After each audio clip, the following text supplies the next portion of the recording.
Efendim herkese merhabalar. Ben Emre Saygan. Hepsinden var YouTube kanalıma hoş geldiniz. Dostlar şimdi bugün sizi Antakya'da çok güzel bir yere getirdim. Nereye getirdim? Atilla Tost'a getirdim. 1979'dan beri tost yapan bir işletme burası. Atilla babamızdan devralan Erdal abi var içeride. Erdal abi yaklaşık 45 yıldır bu işin içindeyim diyor. Detayları nerede? Videoda. Bu arada söylemeden edemeyeceğim. Malzemeleri o kadar bol ki anlatamam. Kendine has 10 numara bir sosu var. O sos böyle o tosta öyle bir yakışmış ki. Detaylar nerede? Videoda. Buyurun efendim. Erdal abi kolay gelsin. Sağ olun. Ne var ne yok, nasılsınız? Sağ olun. Sizleri sormalı. Bizlerdeyiz. Hoş bulduk bu arada. Teşekkür ederim. Erdal abi şimdi Atilla Tost'tayız. Böyle burada harika lezzetleri sunuyorsun bizlere. Çeşit çeşit de menün var. Hatta evet, böyle diyette olanlara bile kepekli bile yapıyormuşsun. Evet. Abi biz neredeyiz? Bize burayı bir tarif edebilir misin? Atilla Tost Antakya'da nerededir? Antakya'da Vadi Göbeği'nden Samanlı yoluna çıkarken 500 metre ileride sol tarafta. Fatih Caddesi'nde. Tamam, çok güzel. Burada böyle her çeşit tost çeşitlerini bulabiliyoruz. Doğru mudur? Evet. Evet. Yani tamam, buraya özgü, daha çok buranın damak zevkine özgü. Şimdi Antakya'ya özel zaten. Ben valla Mersin'de övdüler seni. Mersin'de dediler ki Atilla Tost var Antakya'da. Git abi orayı çek dediler. Şimdi önce ekmeklerimizi ısıtıyorsun anladığım kadarıyla. Evet. Bize ne yapacaksın Erdal abi? İki tane tost düşünüyorum. Biri sucuk kaşar, üzerine birinin de yumurta ilave edeceğim. Tamam, süper. Herhalde en çok giden menülerinden biri de bu. En çok bunlar gidiyor. Oo, bu sana özel. Özel zaten %100 dana sucuğu kullanıyor. Evet. Malzemem bol bol maşallah ya. Eline koluna sağlık abicim şimdiden. Bu nedir? Bu kendi hazırladığım bir sos. Babadan kalma tarifi. Şimdi Atilla Tost babadan kalma. Siz el aldınız. Doğrudur. Kaçta kaç arası hizmet verir burası? Haftanın her günü açık mıdır? Haftanın her günü sabah 8 ile akşam saat 9 arası. Sabah 8 akşam 9 arası. Peki böyle yemek sepeti getir götür gibi mecralarda yok, var mısınız? Girmedim, hayır. Abi kaç yıldır bu meslektesin? Kaç oldu? 79'dan beri işte. 79'dan beri maşallah. 43 sene oldu. Oo, zaten ekmekleri ısıtıp daha böyle makineyi çalıştırmandan belliydi ya. Şimdi sen acıyı da böyle ayarlayabiliyorsun. Evet evet. Değil mi? Gibi. Bol acılı diyene güzel böyle yakıyorsun dünyayı. Ekstra ithal biberim var. Bol acılı değil, zehir gibi bir şey yani. Onu yiyince mide ağrısı yaşarsın. Allah korusun. Yok, tek tek onun da meraklıları çıkıyor. Ama doğrudur. Şimdi zaten Antakya'da Samandağ biberi biliyorsunuz acıyla kök salmış, ünü salmış. Kaşarlı olanı çok acı yapmayalım. Çocuk yiyecek çünkü. Sana zahmet Erdal abi. Ben ikisini de hafif acılı yaptım. Tamam. Tamamdır. Makinede ısıtıyoruz. Bu arada makinaların doğal gazlı, evet, elektrikli değil. Gayet güzel. Bu herhalde döküm olması ve olmasıyla da daha randımanlı mıdır diğerlerine nazaran? Tosta biraz hızlı ısınması lazım. Anladım. O daha çok pizzacılar işine geliyor. Şimdi sende bayağı bir çeşit var. Hatta pizzalı bile yapıyorsun anladığım kadarıyla. Vay arkadaş ya.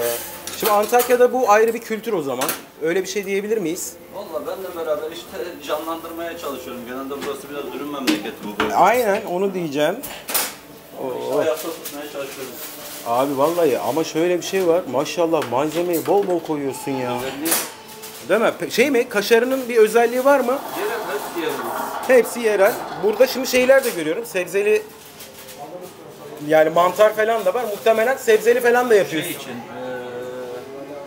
pizza tostun için. Pizza tosta kullanıyorum. Hamburgerin de var senin burada. Hamburger de yapıyorum, evet. Yumurtayı orada kırıyorsun abi.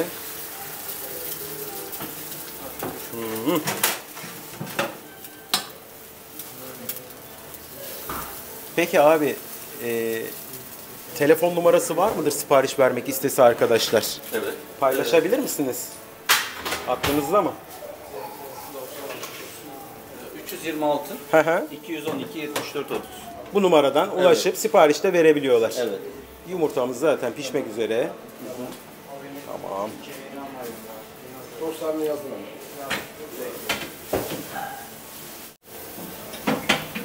Yumurtamız şey mi? Köy yumurtası gibi bir şey mi yoksa standart Yok, market yok. yumurtası? Biraz köy yumurtaları biraz keskin kokulu diye almıyorum. Bayanlar yiyemiyor onu özellikle yazın. Değil mi?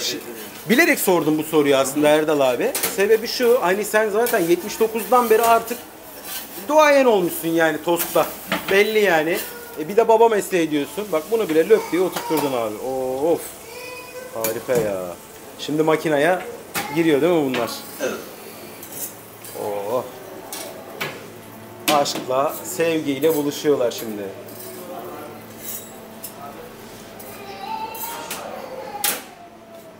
Belirli bir şeyim var.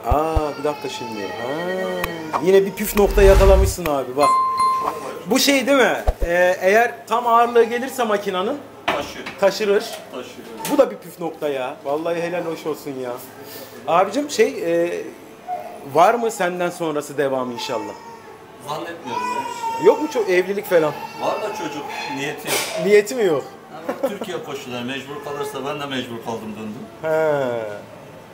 İyi Allah bağışlasın. Tam da gönlünde başka meslek var işte zorlamadım kendimi. Tabi gönül ne istiyorsa çünkü sevgiyle yapacaksın Erdal abi ya.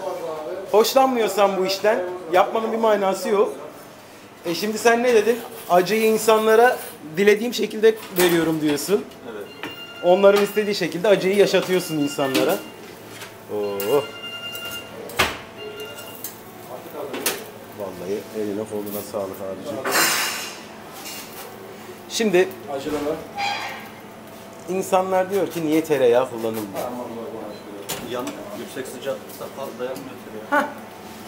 Diyor ki işte şeyden kaçıyor, maliyetten kaçıyor. Ama işte püf noktasından biri de bu bence. Tereyağının Ya hemen yanar. yanar değil mi? Yüksek sıcakta pişiriyoruz tostları. Doğru diyorsun Erdal abi.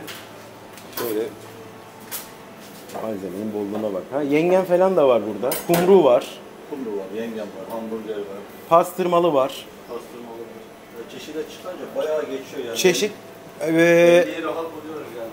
Oo. Kombinasyonlara girersen. Çünkü bunların hepsini farklı isimler satıyorlar piyasada. Değil mi? Şimdi sende çeşit de bol, malzeme de bol, acı da bol, sevgi de bol. Vallahi eline koluna sağlık. Pastırman da bu. Vay. Bu da bayağı tercih edilen menülerindenmiş herhalde. Pastırmalı acılı. Vallahi alım gücünden dolayı artık tercih edilmiyor. Değil mi? Kilosu 500 lira olunca pastırmanın. Aslında bunu kullanmıyorum. Ama birazcık da Yok, şey mi? baton pastırma kullanıyorum. O daha lezzetli oluyor. O tabii kemenli falan. Şey oldu, zam gelecek diye biraz yüklü alınca onlar dayanmıyor fazla. Onlar vakumlu. Evet abi bu arada Allah yardımcınız olsun. İçinde bulunduğumuz ekonomik durum maalesef tez zamanda düzelir inşallah. Gördüğün gibi sinirsiz. Evet. Sırt herhalde. Aynen. Şimdi bizim tostlar da hazır olmak üzere herhalde. Abi bunun yanında ne gider? Ne içireceksin şimdi bize? Var mıdır? Hani sen bir duayen olarak soruyorum. Normalde ayran gider derler. Antakyalı ayran içer. Değil mi? Dışarıdan gelen, dışarının kültürü çayla portakal suyu tercih ediyor. Yeni nesil ama kola içiyor. Kola içiyor değil mi? Asitliğe kaçıyor yani. Gençler kola tercih ediyor. Yani hepsi gidiyor bunlar. Şimdi senin malzemen bol ya. Bu bir kişilik falan değil mi? Bu bir kişilik. Bir kişiliğe bu kadar mı kullanıyorsun? Evet. Vay arkadaş ya. Abi zarar etmiyor musun? Yok abi, zarar gelmez. Hesabı değil mi? Hepsinin post maliyetlerini çıkartıyor. Vallahi akıllara zarar ya. Vallahi akıllara zarar. Orada bak böyle akmaya başladı Erdal abi. Ben diyor artık pişmek üzereyim diyor. Maçla indireceğim hemen çıkacak. Değil mi? Ya şuna bak ya. İçi bol bol arkadaşlar bak. Görüyor musun içinin bolluğunu? Helal olsun ya. Vallahi helal olsun. Dana sucuğu dedin. Evet. Belirli bir kasabın mı var abi? Yok, ben bunu dışarıdan alıyorum. Dışarıdan alıyorsun. Muhtemelen kalite kontrolü yapmadan da Yok, kaliteli değil mi? malzeme kaliteli. Yani senin gibi birisi hakikaten dostlar görüyorsunuz. Vallahi abi. Bu da tostun iskeleti işte. Hadi buyur. Maşallah. Ekmek çeşitlerin de fazla. Evet. Her çeşit ekmek de var burada tercihe göre. Şimdi görüyorsun verildi bu. Oo. Herhalde hazır değil mi? Hazır bu şu anda hazır. Of, Hadi yiyelim ustacığım. Hadi yiyelim ustacığım. Sunumunu da bu şekilde veriyorsun. Allah Allah. Erdal abi eline koluna sağlık. Çok teşekkür ediyorum. Ben o zaman tadına bakmaya geçiyorum. Tamam. Dostlar şimdi geldik nereye? En cafcaflı yere değil mi? Şimdi Erdal abim 10 numara lezzet yaptı. Bak fışkırıyor abi ya. Böyle bir şey yok ya. Böyle bir şey yok. Görüyor musun? Mükemmel. O da Taha'nınki. Şimdi acıyı kafama göre koyabiliyorum. Yani sizin müşterinin istediğine göre acıyı veriyorum diyor. İçinde kendine özel acısı da var. Çok uzatmadan bir tadına bakacağım. Bismillahirrahmanirrahim.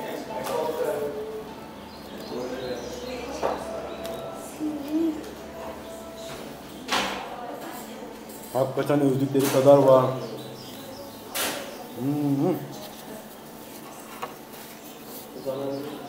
Harika. Daha çok başarılı. Ayran, açık ayran. Doğal el yapımı dediği için bunu tercih ettim.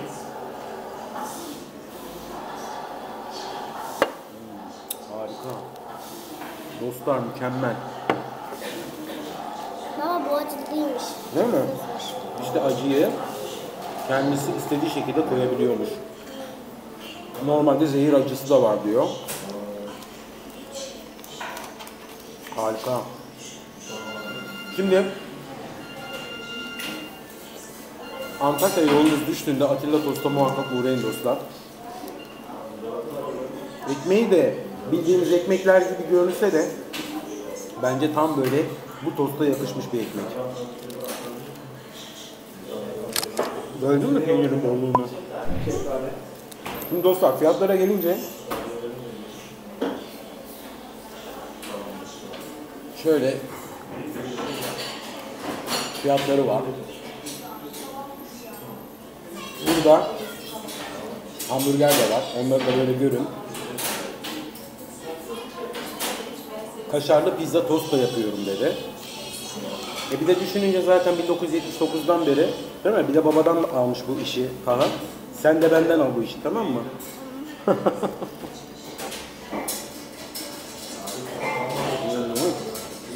Bak.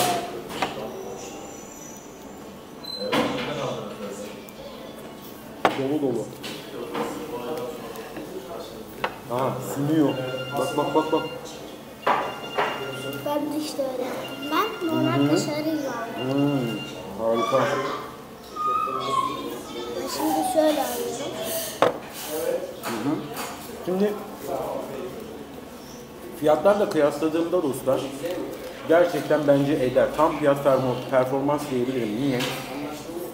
Gerçekten tostu yaparken görmüşsünüzdür. İçine acayip malzeme koyuyor. Ya pastırmalı 40 TL mesela ama videoda görmüşsünüzdür ne kadar pastırma koydu içine. Yani gerçekten inanılır gibi değil. Baba bir şey söyleyeyim mi? Bak. Burada like atılırsa bu bölümün 10 like olursa bu video tamam mı? 10 like'a gelirse ikinci bölümünü çekeceğiz. Tamam, duydunuz mu? İkinci bölümü mü çekelim? Hayır 2. Tamam, peki. Dostlar, biz Taha ile yemeğe devam. Siz izlemeye devam. Antakya lezzetleri, Hatay lezzetleri videomuz devam edecek. Tostla başlayalım dedik.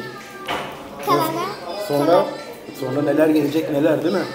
Oo, neler gelecek. Kanala abone olmayı unutmayın. Kanalımıza abone olmayı, videolarımızı beğenip paylaşmayı unutmayın. Atilla Tost 1979'dan beri hizmet veriyor. Erdal abi direksiyonun başına geçmiş ama hakikaten babadan almış diyorum ben bu eli. Çünkü gerçekten mükemmel lezzet. O zaman ben kapanış lokmamı yapıyorum, videomu sonlandırıyorum. Hadi bakalım, Bismillahirrahmanirrahim.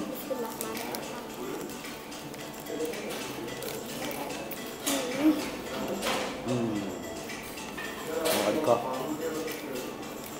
Dostlar görüşürüz. Size